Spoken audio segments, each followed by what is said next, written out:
We are very, very pleased to welcome back this year Dr. Osborne Jackson. He is a senior economist at the New England Public Policy Center in the Federal Reserve Bank of Boston in their research department. His research interests include labor economics and urban and regional economics. Dr. Jackson earned his BA in economics from Harvard University and his PhD and MA in economics from the University of Michigan.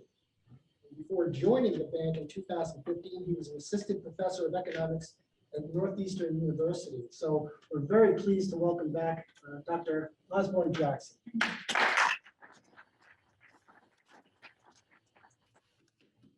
Thank you very much, Tim, for that very kind introduction. And my apologies again to everyone for the technical difficulties. I guess even after a year and a half, I'm still getting used to the intricacies of remote presentations. And so one quick note before I begin, because I'm actually using a different machine than I had anticipated, I will be turning back and forth a little bit more than I had previously planned. So apologies for that visual unexpected change. But otherwise, I'm very happy to be here and get a chance to speak to all of you and just discuss economic conditions in New England as of late. And so I want to begin just by giving a bit of background about the Federal Reserve System. And so as all of you may already be aware, the Federal Reserve System is made up of the Board of Governors and 12 regional banks, including the Boston Fed. And so the research departments in each of those institutions help to support the responsibilities of the Fed, including but not limited to monetary policy. And so within the Boston Fed's research department sits the New England Public Policy Center, of which I'm a part. And our mission at the center is to promote better public policy in New England through research and analysis of relevant economic and policy issues. And so that spans many topic areas, which of late include the impact of COVID-19, the opioid epidemic, and affordable housing, just to name a few different topic areas. So I wanted to start today's talk in terms of data by looking at non-farm payroll employment from a representative sample of US businesses. And so this is from the current employment statistics. And these data are indexed to pre-recession peaks after the Great Recession that are potentially varying by area. And so values above 1 indicate employment has returned to its pre-recession level. Since the start of the last recession, which was officially 2 months, March 2020 and April 2020, may have differed across areas, the pre-recession peak is determined over a broader time period. So from July 2009 up through March of 2020. And you may recall that the prior national recession before the most recent one was the Great Recession from December 2007 through June of 2009. And so the range is from just after that recession concluded up until the national start date of the most recent recession. Now, most of the data that I'm going to talk to you about today are going to be through September or October of 2021. So please note that when I say now, I'm referring to that period, that timing. There we go. Perfect. Okay, you can see it now? Great. Okay. Apologies. So let me then continue. And so this was just the slide about the Federal Reserve System that I went through previously, and just the opening slide, since I know that this will be recorded for later use. And so returning to non-agricultural employment. So most of the data, as I mentioned, are going to be through September or October of 2021, but it will be indicated in a given slide. Now, this slide, the state and local employment data for November 2021 are not going to be available until mid-December, which is why we can only discuss through October. So, as was the case in the third quarter, non-agricultural employment in New England continues to rebound from the pandemic-driven recession. So it's now 5% below its pre-recession peak and slightly below the US, which is 3% below peak. Now, New England's rebound is largely aided by Maine and New Hampshire, which at 4% below peak are the closest in the region to reaching their pre-recession levels. In contrast, we can see that Vermont and Rhode Island have experienced more sluggish jobs growth. And in particular, Rhode Island is the second lowest in the region at 6% below its pre-recession peak. And Vermont is the lowest in the region at 7% below peak.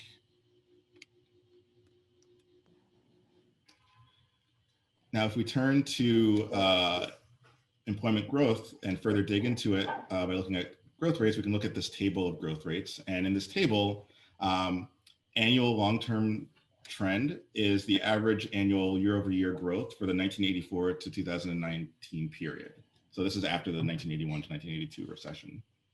Meanwhile, the last 12 months is year-over-year growth, and the change from October 2020 to October 2021. And since peak in the table is the year-over-year growth and change, or the level from the pre-recession peak, which again is defined from July 2009 through March 2020. So as we saw in the previous figure, until October 2021. And so this table just kind of highlights some of what we already saw in the last figure. So employment in the region, more precisely, is 4.9% below its pre-recession level, and well below the region's long-term rate of 0.6%. However, when we look at employment growth in the past 12 months in the region, it's at 4.3%, and so that greatly exceeds the long-run rate. And we can similarly see that the growth in New Hampshire since the pre-recession peak is negative 3.6%, as we saw in the last figure. And that puts that state as the closest in the region to attaining its pre-recession level of employment, while Vermont is farthest off from that level, as we saw in the previous figure, at negative 7.3% growth since peak. Now, over the past 12 months, Massachusetts at 5.9% employment growth is far outpacing its long-run employment growth rate of 0.6% and has added over 197,000 jobs. Rhode Island and New Hampshire, meanwhile, also have the next highest recent jobs growth in the region at 3.7% and 3.3% respectively, both well above their long-run trends. And I should add also that although Vermont is the farthest in the region from its pre-recession peak employment growth, it's worth noting that in the past 12 months, employment growth has been positive at 3%. And so that recent employment growth is a bit low relative to the rest of the region and the country, but well above Vermont's long-term trend, which is 0.9%. And we can continue to look at employment growth, but now break down jobs growth over the past year across different industries of the economy. So expectedly, given the ongoing recovery, all the industries in New England have experienced an employment increase relative to a year prior. And in particular, the New England industries with the largest increases we see are leisure and hospitality, which is made up of accommodation and food services, arts, entertainment, recreation, professional and business services second, including, for instance, legal and accounting, architecture, consulting services, and then other services, which can include services like dry cleaning and laundry, personal care, hair care, and others. Meanwhile, in the region, the industries that have seen the smallest employment increases, least employment growth, are finance, government, and then education and health, which is comprised of all education levels and both healthcare and social assistance. It's also worth noting that in terms of notable disparities with the nation as a whole, leisure and hospitality, other services, and construction are all industries that experience relatively more employment increases in New England, while finance experienced relatively less employment growth compared to New England.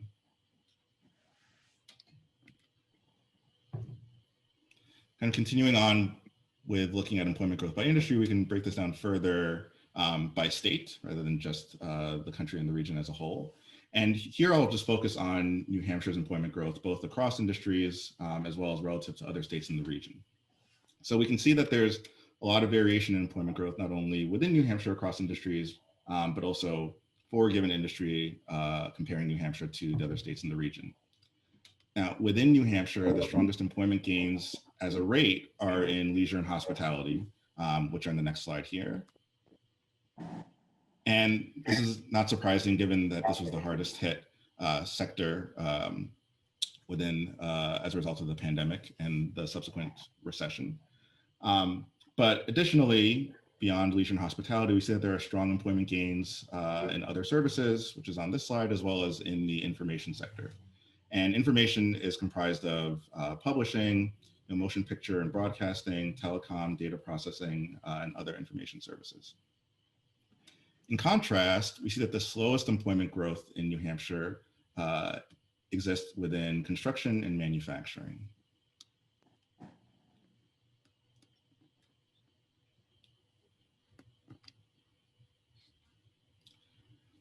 So we can turn now, still focusing on the labor market, but we can turn from looking at payroll survey information from employers to household survey information from a representative sample of the country. And so this is coming from the current population survey, and we'll continue to examine the labor market via unemployment rates with these data. And so this plot shows us that both nationally and in the region, the share of the labor force that's unemployed has generally continued to decline since quarter two 2020 when we saw a large spike. Although in some cases, some areas such as Connecticut have seen a more sluggish decline and return to pre-pandemic unemployment rate levels. So in October 2020 in the US, unemployment was at 4.6% and in New England was at 5.2%. The highest rates in the region as of October 2021, apologies, I think it's October 2020, earlier October 2021, were in Connecticut at 6.4% and at Rhode Island at 5.4%, both of which were above the region and as well above the US rate. Meanwhile, the lowest rates in the region as of October 2021 were in New Hampshire at 2.9% and Vermont at 2.8%. Now, low unemployment rates in New Hampshire and Vermont are not, is not an unusual phenomenon for those areas because we tend to see low rates in those areas because they're, in New Hampshire's case, a traditionally tight labor market, and likewise in Vermont. And so the fact that those are remaining the lowest rates in the region is kind of similar to what we were seeing even before the last recession and before the onset of the pandemic. Now we can continue to focus on unemployment rates, but now looking across the region by metropolitan areas. So looking at a little bit lower level of geographic detail. And so what we can see here is that, and I should note that these rates are through September 2021 rather than October 2021, as in the previous slide. So 1 month earlier than the state level data. The October data aren't available until later this month. And so looking at this lower level of geographic detail, we can see that there's similar unemployment rates for New Hampshire across metropolitan areas. And so I'm going to key in on New Hampshire, given there's a lot of information on this slide. And so similar rates across metro areas is what we saw in the state overall. So in September 2021, the employment rate was 2.7% in Dover, Durham, 2.6% in Manchester, and 2.6% in Portsmouth. And just as a reminder, the state rate was 2.9% in September, which was actually the same as it was in October. And so you can see that there's similar unemployment patterns across both urban and rural areas in New Hampshire, although you see somewhat lower unemployment rates in urban areas.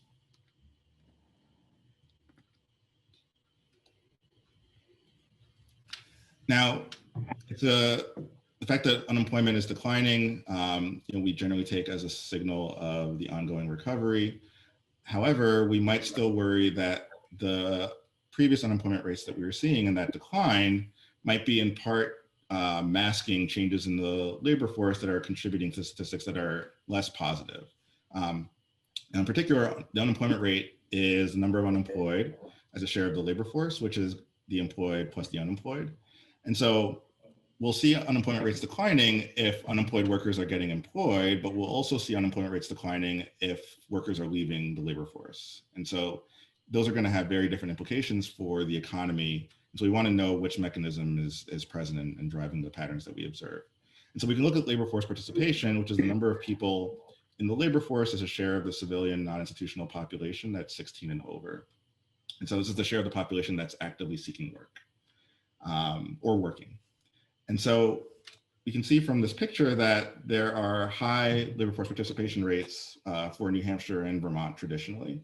And that is part of what contributes to the typically low unemployment rates in those states that we saw in an earlier slide.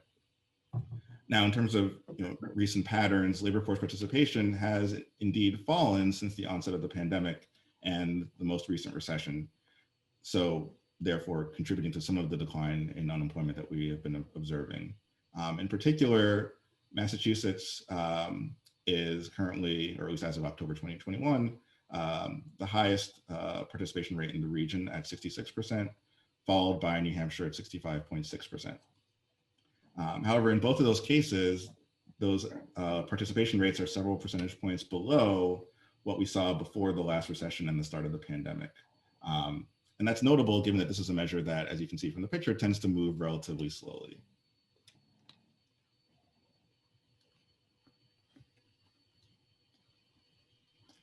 So kind of further investigating the labor market, along with looking at labor force participation and how those changes might be masked by looking at unemployment rates only, changes in the type of employment that workers experience would also be masked if we just focus on the official unemployment rates.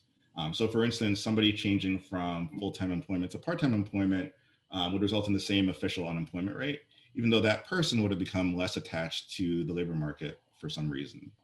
And so we can also look at what are known as U6 rates, in addition to the official unemployment rate, which is known as the U3 rate. And so the U6 rate includes the total unemployed population, as well as all marginally attached workers. And so these are discouraged workers, as well as other marginally attached workers. And it also includes, and in the numerator of the rate, individuals who are part-time employed for economic reasons.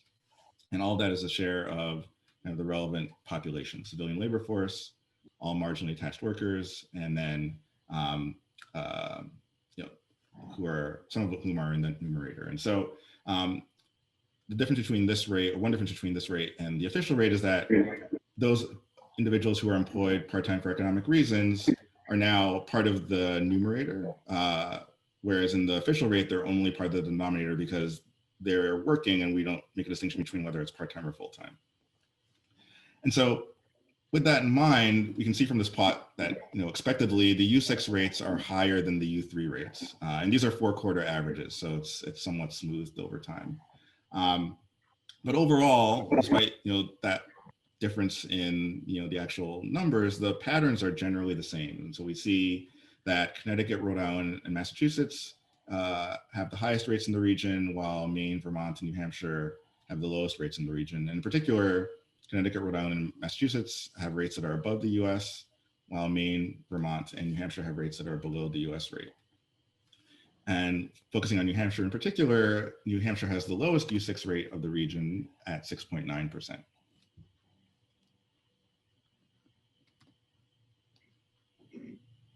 Okay, so turning from household survey information as well as turning away from the labor market, we can also examine an alternative or high frequency data source in order to further examine regional conditions given the unique circumstances of the pandemic. And this is something that a lot of economists and researchers did and have been doing, continue to do in the past year and a half, is look at these alternative data sources to try to gain further insights into what is occurring in real time. And so this slide provides some insight into output for restaurants as businesses that were particularly hard hit by the onset of the pandemic and the recent recession. And so these are data looking at restaurant reservations relative to the same date in 2019. And the figure looks at the percent change in 2020 and 2021 of seated diners at a sample of restaurants on the Open Table network. And so only states or metropolitan areas that have 50 or more restaurants on the Open Table network for 2019 and onward are included in the sample. And I should note that Maine and New Hampshire were added as of November 2020, and so they're not available for the entire time period. And there's also no Vermont data currently, so almost the entire region, but not the entire. And so what we can see here is that the data are noisy and they fluctuate quite a bit. So it's best not to place too much weight on any given data point and rather just focus on the overall trend. And so we can see that this figure tells us some patterns that we already observed when we were looking at the labor market data for leisure and hospitality. But now we're focusing on the product market and on a factor that's relevant for sales and revenue. And so following the complete shutdown in late March and April of 2020, we can see that reservations were then building until fall of 2020. There's then a bit of a decline through the start of 2021, and then reservations in restaurants steadily rose throughout spring of 2021. And then since the summer, they've been relatively stable hovering around similar levels as what we saw before the onset of the pandemic. And so in particular, we look on average in November 2021, we see a negative 6% change from 2019 in the US. And in the region, it ranges from negative 15% relative to 2019 in Massachusetts to as high as 34% in Rhode Island. And New Hampshire is at 5%. So, relative to 2019, 5% increase in restaurant reservations in the state.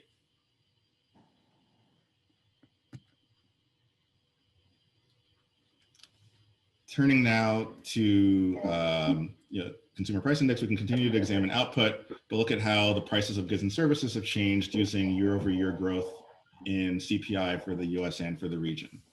And so Boston in this figure reflects the Boston, Cambridge, Newton metropolitan area in Massachusetts and New Hampshire.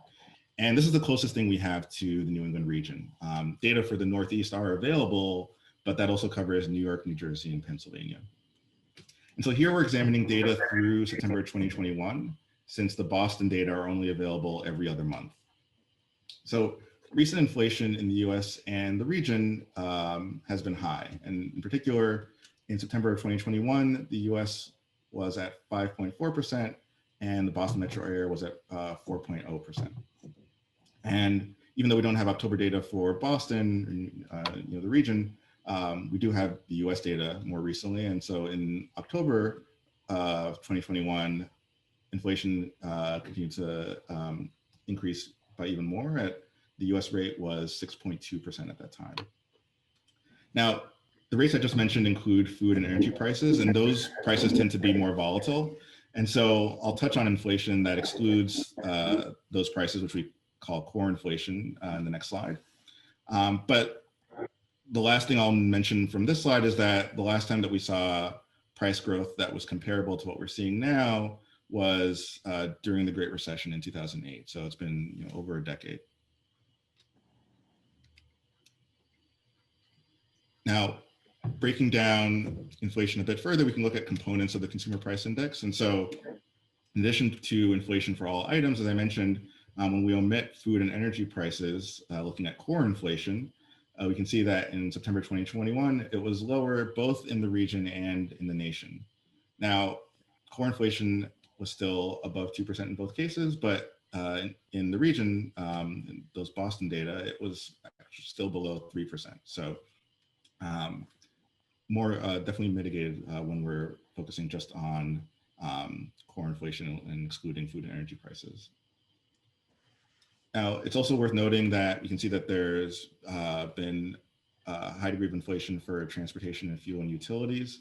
So if you look at household energy within fuel and utilities, we've seen 15.3% increase in prices, and for energy services in particular, 12.8%, which includes an increase in natural gas prices of 22.8%.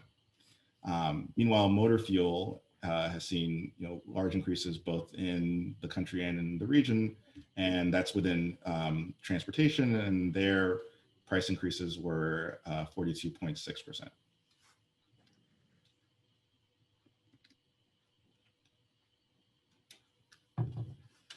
Turning now to the housing market, we'll start by looking at foreclosures as a percentage of mortgages. And so in addition to telling us something about the business cycle, this data can also be used as a partial indication of changes in the supply of housing, which then might have some effect on housing prices. And so compared to the third quarter of 2020, New England and the US still have virtually no foreclosures, started as of the third quarter in 2021. In both cases, those rates were 0%, rounded down. And that's expected given that we had moratoria that were in place, at least through August, up until the Supreme Court decision. So it remains to be seen how these data will look next quarter now that those moratoria have expired.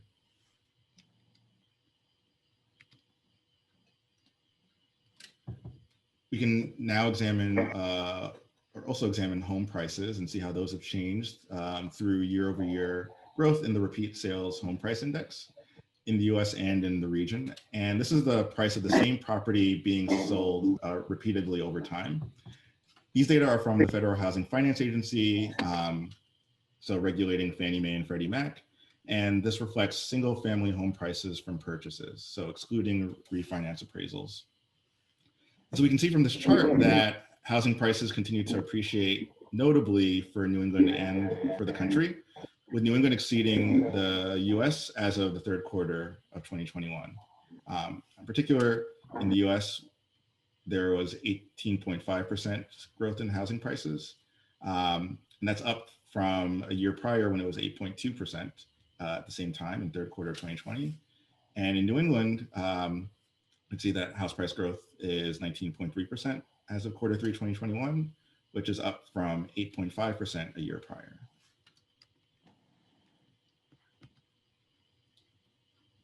Now, we can break that down further across the states. And so throughout the region, house price growth ranges from about 24% to 17% within New England. Maine has the highest growth in housing prices at 24.4%, while Massachusetts has the lowest growth in housing prices at 17.2%. Now, those patterns might be driven, or at least partly driven, by relatively lower demand for densely populated metropolitan areas during the pandemic, so places like Boston. And to investigate that a bit further, we can look at house price changes in New England metropolitan areas. And so here we can see within state differences in house price growth, in particular focusing on metro areas. And so here we can see that, as hypothesized, metro areas like Boston, Cambridge, Quincy, and Massachusetts have slightly lower housing price growth than what we see in the state as a whole. And I should add that these data are from the Federal Home Loan Mortgage Corporation, or Freddie Mac. And so it's not Fannie Mae. So we can see that the Boston, Cambridge, Quincy area has lower housing price growth than the state as a whole, while conversely in Maine, which has the highest state level home price growth, metropolitan areas like Lewiston and Auburn actually have higher housing price growth than what we see in the state as a whole. Excuse me. But when we look at New Hampshire, Manchester, Nashua is at 21.5%, which is slightly higher than the state as a whole, which is 21%, but pretty much aligned. And so this is similar to what we saw when we were looking at kind of a consistent within state pattern of unemployment rates compared to what we were seeing regarding state level unemployment.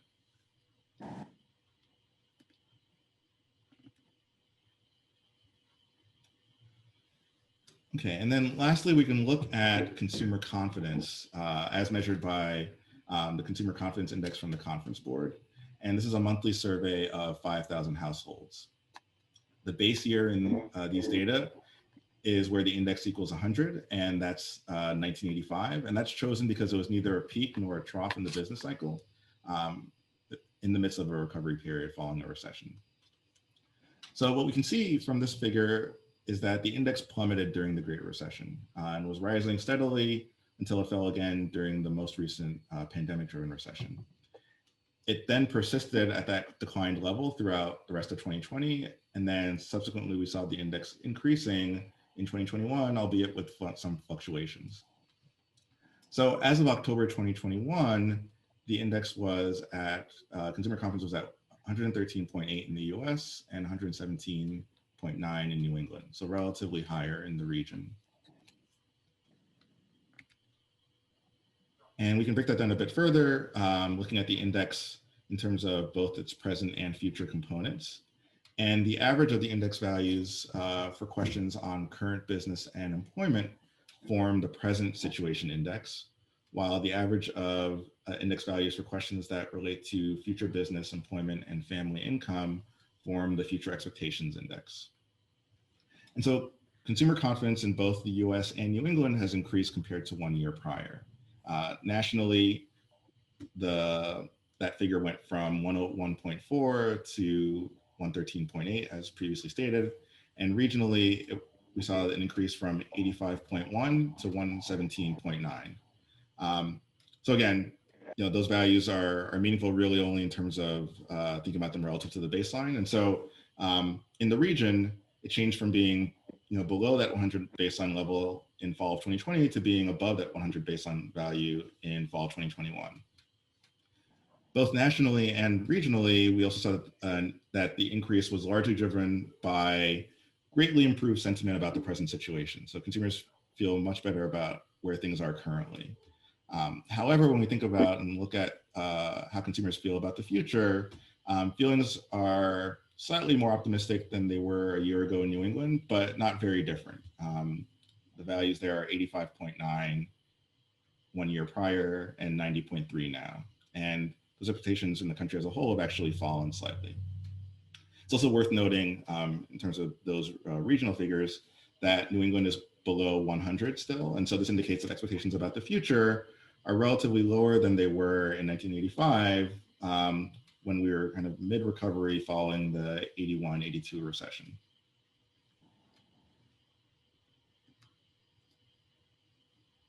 So to conclude, we can see that labor and product markets suggest that the ongoing recovery in the economy is occurring, and we also observe that core inflation remains above 2% and that home prices are rising.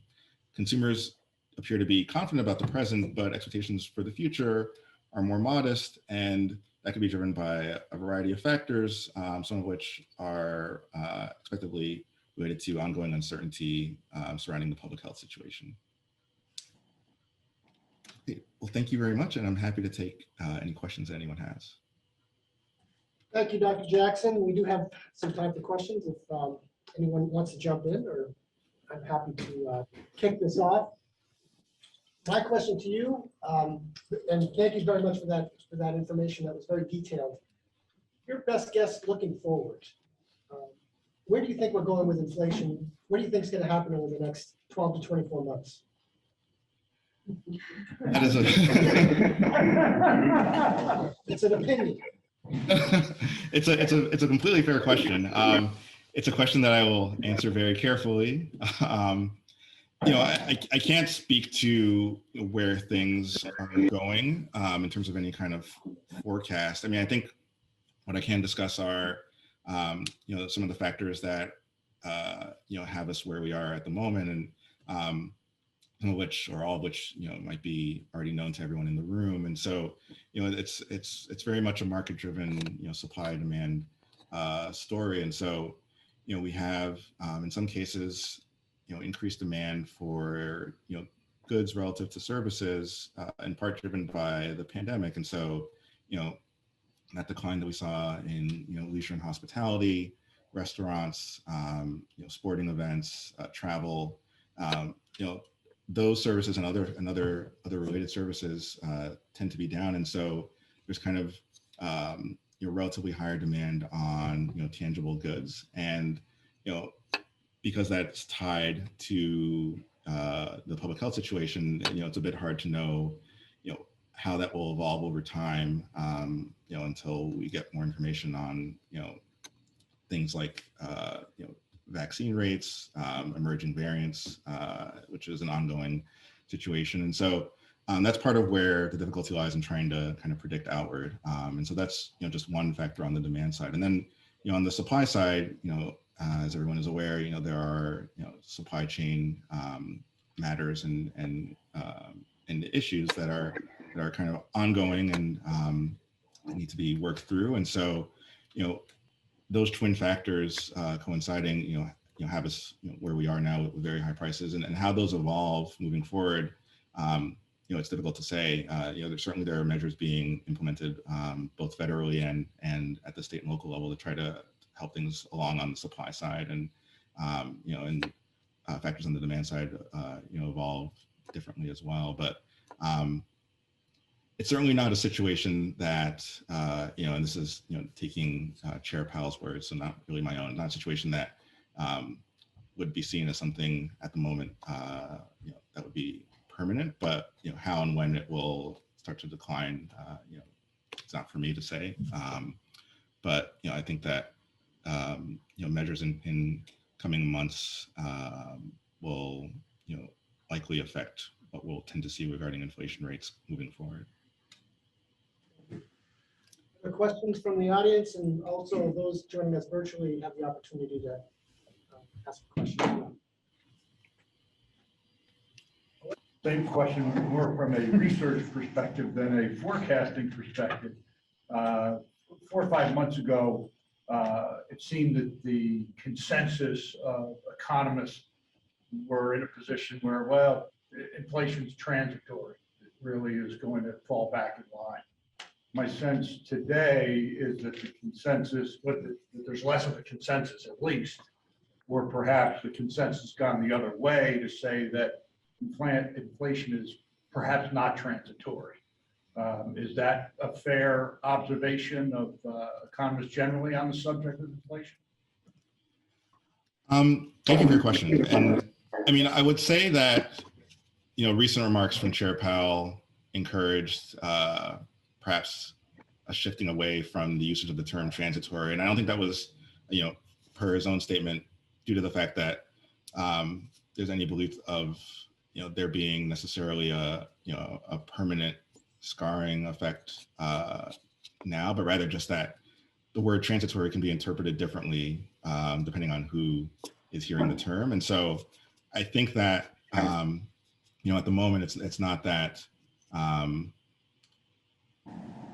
we would shift away from that term because of a belief that there's necessarily going to be some long-term change in price levels, but rather just that it's better to use more clear language than kind of relying on that term. So I don't know if that helps answer your question, but it's I think it's less about the terminology and less about the time period and the expectations of how long the high price levels will last, and more about using more clear terminology.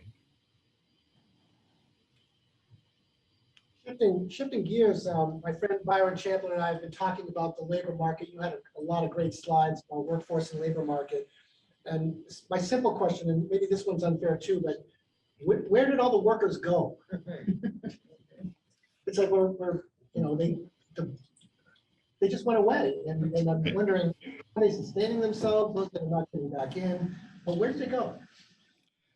Great question, and I'm sure many have heard the term the Great Resignation happening now. It's not an official term, but it's certainly a term that has appeared in media. And so, where the workers are going who are leaving the labor force is an open question. I think that in some cases, people were facing certain expenses from working that were not sufficiently compensating for the cost that they were incurring, were not sufficiently compensated by their compensation. And so whether it was things related to commuting or childcare or kind of more psychic costs because of dissatisfaction with the work itself, potential health risks because of the ongoing pandemic, I think that part of what we've seen is a reassessment of those costs and benefits, and that's part of what's driving some of those patterns returning in terms of exit.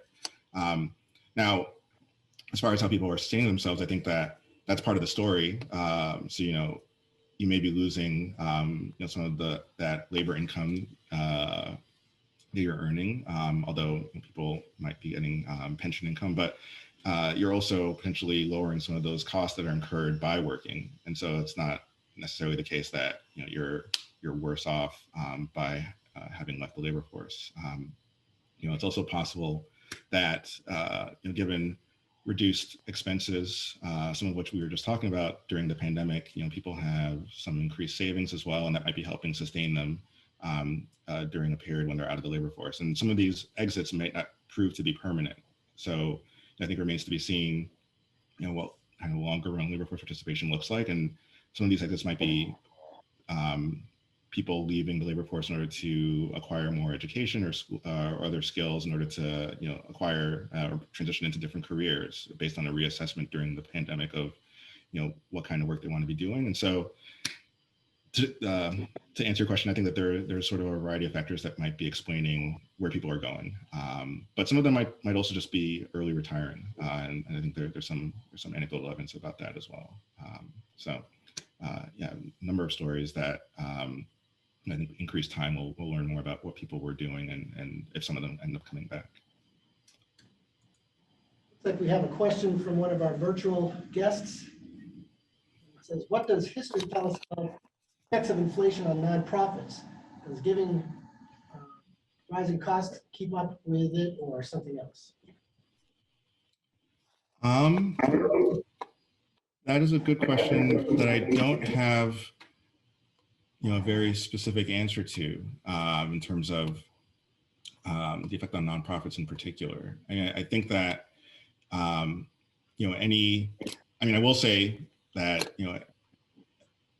any institution is going to be subject to, facing the costs of doing business and facing the costs that, that allow them to remain operational. And so depending on, what costs are being faced by a particular nonprofit, then, they might be, as subject to, or maybe differentially subject to the same kinds of inflationary pressures that other institutions and other individuals are facing. So, I think without a bit more, detail, I think perhaps, or a bit more specifics, I think it'd be hard to go into in more depth. But yeah, I don't have knowledge beyond that in terms of any particular differential or similar effect of inflation on nonprofits, other than just to say that everyone's facing the same kind of product markets, and so it just depends on which of those markets are kind of more relevant for the given nonprofit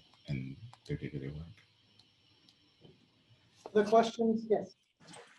To follow up on Tim's question regarding where's the labor force, the workforce, do you guys have any data on the age brackets that have left the workforce? Is it all, people that are in the retirement age, or do you have more information about that? I have not personally looked to see what the breakdown is by age, and so I can't answer that specifically. I do know that overall that it's not entirely retirees. So, but how it breaks down kind of across age brackets, I have not looked at. But no, it's a good question. I think that we do know that it's not entirely a phenomenon that's just being driven by an increased amount of older workers retiring. So there are some prime age workers as well who are part of it, but I don't have the specific breakdown. Other questions? Question. Thank you, Dr. Jackson. I may have missed this in your slides, but do you track the number of job openings? Because all of us businesses have openings. We're struggling to find people. I'm just curious the number of job openings versus the number of unemployed. Yeah, so vacancies versus unemployed. There are job openings data called JOLTS data that do look at that. I didn't have that amongst my slides, and I haven't looked at those data recently to know exactly what we're seeing. I can say that and this did come up when we look at the unemployment rates, that New Hampshire does tend to be a relatively tight labor market, so there tend to be more traditionally more vacancies than there are those unemployed, which is why the unemployment rate tends to be so low. And part of that is because of the fact that the labor force participation rate does tend to be a bit higher in the state than elsewhere in the region and in the country as a whole. So those who can work, generally are already working. It's not 100% true, but relatively more so. And so that's part of what we'll see when we look at the unemployment rates, is that kind of underlying vacancy unemployment interaction.